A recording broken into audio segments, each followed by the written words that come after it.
Welcome to my women's wonderland channel. இன்னைக்கு நாம என்ன பார்க்க போறோம்னா, ஒரு அற்புத சக்தி வாய்ந்த ஒரு மந்திர மூலிகையை பற்றி பார்க்க போறோங்க. அந்த மூலிகையில் என்ன இருக்குன்னா, அறிவியல் இருக்கு, ஆன்மீகம் இருக்கு, ஆயுர்வேதம் இருக்கு, ஆரோக்கியம் இருக்கு. எல்லாம் சேர்ந்த இந்த மூலிகையை, ஒரு மந்திர மூலிகையை நம்ம இப்போ பார்க்க போறோம். அதை பற்றி நம்ம தெரிஞ்சுக்க போறோம். அந்த மூலிகையில் என்னென்ன இருக்குன்றதை பற்றி நம்ம தெரிஞ்சுக்கலாம் வாங்க. அப்படியாப்பட்ட சக்தி வாய்ந்த மூலிகை என்னன்னா வாங்க காட்டுறேன்.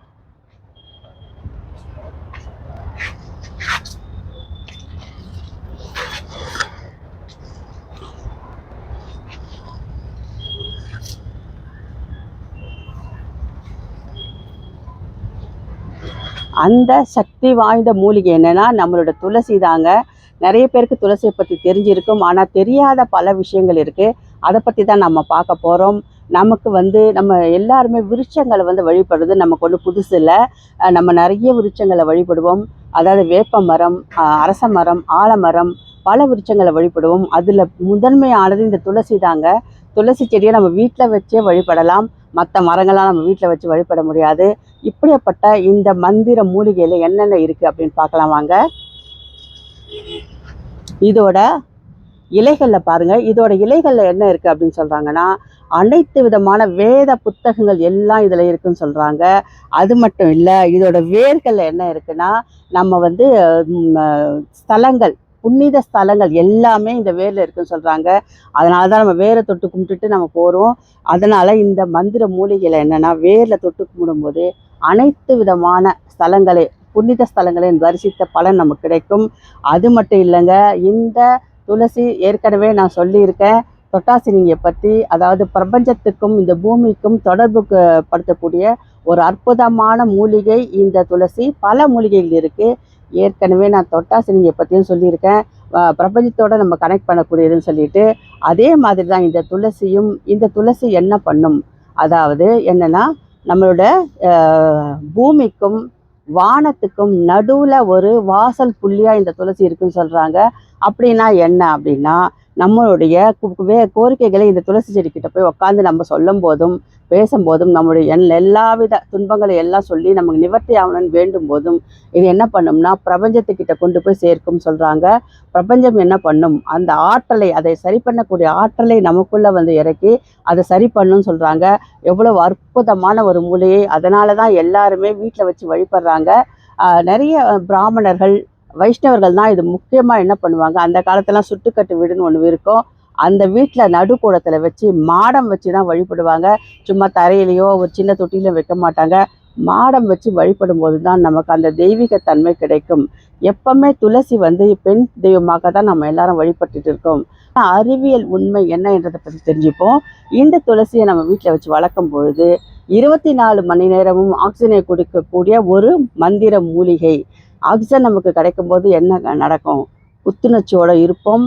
நம்ம உடம்புக்கு எல்லா வித நோய்களும் இல்லாமல் பார்த்துக்கிறதுக்கு ஆக்சிஜன் நமக்கு கரெக்டாக நம்ம இன்ஹேல் பண்ணும்போது தான் இந்த மாதிரி நம்ம நோய்கள் இல்லாமல் வாழ முடியும்.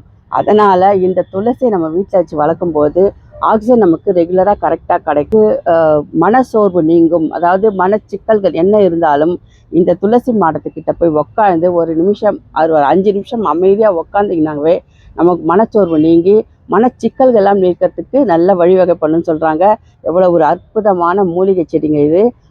இந்த துளசிக்கு எப்படி வழிபடுவாங்கன்னா, நம்ம வேப்ப மரம்லாம் கூட ஆடி மாதம்லாம் வழிபடுவோம் பாருங்கள். அதே மாதிரி தான் இது கார்த்திகை மாதம் பூர்ணிமா அப்படின்னு சொல்லி, கார்த்திகை பூர்ணிமான்னு சொல்லிட்டு ஒரு சடங்கு நடத்தி இந்த துளசிக்கு வழிபடுவாங்கங்க.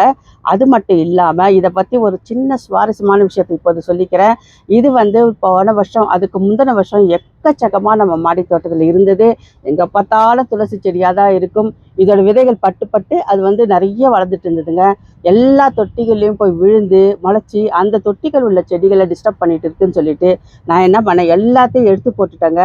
எடுத்து போட்டு மாடத்துலேயும் ஒரு துளசி மட்டும் வச்சுருந்தேன். திடீர்னு என்னாச்சுன்னு தெரியல, அந்த மாடத்தில் இந்த துளசியும் பட்டு போச்சு. அதுக்கு என்ன காரணம் அப்படின்னா, அந்த மாதிரி நம்ம பிடுங்கி போடவே கூடாதுன்னு சொல்கிறாங்க. துளசி அம்மா கோச்சிப்பாங்கன்னு சொல்கிறாங்க. உண்மைதாங்க, இது என்னோடய சொந்த அனுபவம். அதுக்கு அடுத்த வருஷம் நான் எவ்வளோ துளசி நர்சரிலேருந்து வாங்கி வச்சாலும் ஒன்று கூட வரவே இல்லைங்க. அதுக்கப்புறம் தான் எனக்கு புரிஞ்சுது அந்த மாதிரி பிடுங்கி போடக்கூடாதுன்னு. எடுத்தால் கூட வேற ஒரு இடத்துல வச்சு அதை நம்ம பாதுகாக்கணும்னு சொல்லிட்டு இந்த செடி நர்சரிலேருந்து நான் வாங்கினது கிடையாது. இது வந்து எங்கள் ரிலேஷன் வீட்டுக்கு போகும்போது அவங்க வீட்டு தோட்டத்தை எனக்கு சுற்றி காட்டினாங்க. அங்கே போய் பார்த்த பிறகு பார்த்தா இந்த மாதிரி எக்கச்சக்கமான தொட்டியில் துளசி வச்சுருந்தாங்க. என்ன இவ்வளோ துளசி வச்சுருக்கீங்கன்னு கேட்டால், இல்லை விதைகள் பட்டு பட்டு தொட்டியில் வந்ததுன்னு சொன்னாங்க. அதுக்கப்புறம் நமக்கு 2 செடியை கிஃப்டாக கொடுத்தாங்க. எனக்கு ரொம்ப சந்தோஷங்க. இந்த செடியை நான் கிஃப்டாக வாங்கிட்டு வந்தது. இப்போ வைக்க போகிறதில்ல. இப்போ வந்து பீக் சம்மர், கத்திரி வெயில் ஆரம்பிச்சிருச்சு. இதை என்ன பண்ண போகிறோம், அப்படியே தண்ணி விட்டு வளர்த்துட்டு வருவோம். இது கொஞ்சம் வேர் மட்டும் காற்றுல ஆடி மாதம் மாதிரி காற்று அடிக்குது. வேர் மட்டும் லைட்டாக தெரிகிற மாதிரி இருக்குது. கொஞ்சம் மண்ணை கொட்டிட்டு ஒரு குச்சி வெட்டி நட்டு சப்போர்ட் பண்ணிவிட்டு 20 நாள் கழித்து நம்ம மாடத்தில் வச்சு வளர்க்கலாங்க. அதுக்கப்புறம் இதை பற்றி ஒரு முக்கியமான விஷயம் இருக்குது. ஒரு சால பீப்புளில் கூட இந்த துளசியை பற்றி கொண்டாடுறாங்க. அவங்க என்ன பண்ணுவாங்கன்னா, சித்திரை மாதத்தில், சித்திரை வைகாசியில் பயங்கர வெயில் அடிக்கும் பாருங்கள். அப்போ என்ன பண்ணுவாங்களா, இந்த துளசி செடிக்கு மேலே ஒரு சொம்பில் தண்ணி வச்சுட்டு சின்னதாக ஓட்டை போட்டுட்டு ட்ராப்பாக அதை ட்ரிப் இரிகேஷன் மாதிரி பண்ணி அதை பாதுகாப்பாங்களாம்.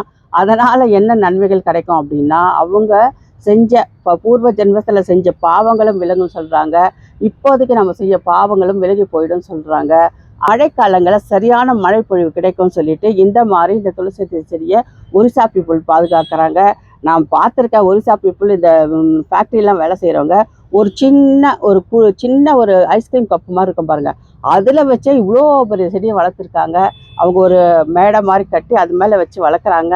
அவங்களோட தெய்வமாக கொண்டாடுறாங்க. அதுக்கப்புறம் என்னென்னா, நம்மளோட இந்துக்களில் என்ன பண்ணுவாங்கன்னா, இந்த துளசியை வந்து என்ன பண்ணுவாங்க, இதோட தண்டுகள் இருக்குது பாருங்கள், இதை வந்து மணிகள் மாதிரி செஞ்சு துளசி மாலை செய்வாங்க. இது வந்து நமக்கு ரொம்ப ரொம்ப ஆன்மீகத்தோடு தொடர்புடையதுங்க. இந்த மாலையை வந்து வயசானவர்கள் மட்டும்தான் போடுவாங்க, யங்ஸ்டர் போட மாட்டாங்க. இறந்தவங்களோட சடலங்கள் மேலே இந்த இலைகளை வந்து துளசி இலைகளை பறித்து போட்டு எரிக்கும்போது அவங்க நேரடியாக மோட்சத்தை அடைவாங்கன்னு ஒரு நம்பிக்கை இருக்குங்க. அவங்களுக்கு இறந்தவர்களுக்கு பார்த்துருப்பீங்க, மாலையாகவும் துளசி மாலை போடுவாங்க, வாயிலையும் துளசி வைப்பாங்க. அது என்ன காரணம், இந்த மாதிரி தான் நேராக வைகுந்தத்தை போய் அடையிறதுக்காக தான் இந்த சடங்கு அவங்க செய்கிறாங்க. இந்த துளசி செடியை எப்பெல்லாம் வணங்குவாங்க அப்படின்னா, நம்ம மாடத்தில் வச்சு வணங்கும்போது செவ்வாய் வெள்ளி வந்து பூஜை பண்ணி அதுக்கு தண்ணி நல்லா விட்டு வணங்குவாங்க. தண்ணியை விடும்போது கூட, அதோட தண்ணி விட்டாலே ஒரு துளசி செடிக்கு நமக்கு நிறைய புண்ணியங்கள் கிடைக்கும் சொல்கிறாங்க. கூட மருத்துவ குணங்கள் பற்றி தெரிஞ்சுக்கலாம். இது வந்து 24 மணி நேரமும் ஆக்சிஜனை கொடுக்கறதால ப்ரீத்திங் ப்ராப்ளம் வராமல் பாதுகாக்குதுங்க. நோய் எதிர்ப்பு சக்தி அதிகமாக குடிக்கக்கூடிய செடிகளில் இதுவும் ஒன்று. இந்த துளசி செடியும் ஒன்று. மனச்சோர்வு, அதாவது மனச்சிக்கல், மனசோர்வு, டிப்ரெஷன் அப்போ இருக்கும்போது என்ன பண்ணணும், இந்த துளசி செடிக்கு பக்கத்தில் போய் உக்காந்து ஒரு 5 மினிட்ஸ் உக்காந்திங்கனாவே அந்த மனச்சோர்வு நீங்கும், அந்த டிப்ரெஷன் எல்லாமே சரியாயிடும் சொல்கிறாங்க. எவ்வளோ ஒரு அற்புதமான ஒரு மூலிகை. இந்த துளசி செடியை எரியூட்டும் போது மேலே தூவனா என்ன நடக்கும்னு நான் ஏற்கனவே சொல்லியிருக்கேன். அது வந்து என்னென்ன மறுபிறவி சுழற்சி இல்லாமல் பண்ண முடியும்னு சொல்லிட்டு இந்த துளசியை போடும்போது அந்த மாதிரி நடக்கும்னு ஒரு நம்பிக்கை இருக்குங்க. துளசி செடி வந்து ஆயுர்வேதம், அறிவியல், ஆன்மீகம், ஆரோக்கியம் மட்டும் இல்லை, பூச்சி விரட்டியாகவும் இது ரொம்ப ரொம்ப பயன்படுதுங்க. இதிலிருந்து இந்த இலைகளிலிருந்து எடுக்கப்படும் எண்ணெய் வந்து என்ன பண்ணுதுன்னா, லார்வா கொசுக்கள் வந்து முட்டையிலேருந்து அந்த கொசுவாக மாற ஸ்டேஜில் இந்த எண்ணெயை தெளிக்கும் போது என்ன பண்ணால் அந்த கொசுக்கள் மொத்தம் அழிஞ்சு போயிடுதுன்னு சொல்கிறாங்க. ஸோ இது ரொம்ப முக்கியமான விஷயம். அந்த எண்ணெய் எங்கே கிடைக்குதுன்னு தெரியல, இதுவரை நான் கேள்விப்பட்டதும் இல்லை. இந்த எண்ணெய் கிடைக்கும்போது வாங்கி நம்ம மிக்ஸ் பண்ணி தெளிக்கும் போது இந்த கொசுத்தொல்லை இல்லாமல் இருக்கலாம். இப்படியாப்பட்ட அற்புத சக்தி வாய்ந்த மூலிகை நம்ம மாடி தோட்டத்தில் கண்டிப்பாக எல்லாரும் வைக்கணுங்க. அதுவும் மாடத்தில் வச்சிங்கனாங்க தான் ஒரு தெய்வீக தன்மையாக நமக்கு கிடைக்கும். ஓகே, இந்த வீடியோ உங்களுக்கு பயனுள்ளதாக இருக்குன்னு நினைக்கிறேன். இந்த வீடியோ உங்களுக்கு பிடிச்சிருந்தா லைக் பண்ணுங்கள், ஷேர் பண்ணுங்கள், சப்ஸ்கிரைப் கூட பண்ணுங்கள். மறக்காமல் பெல் ஐக்கானை கிளிக் பண்ணுங்கள். ஓகே, பாய்.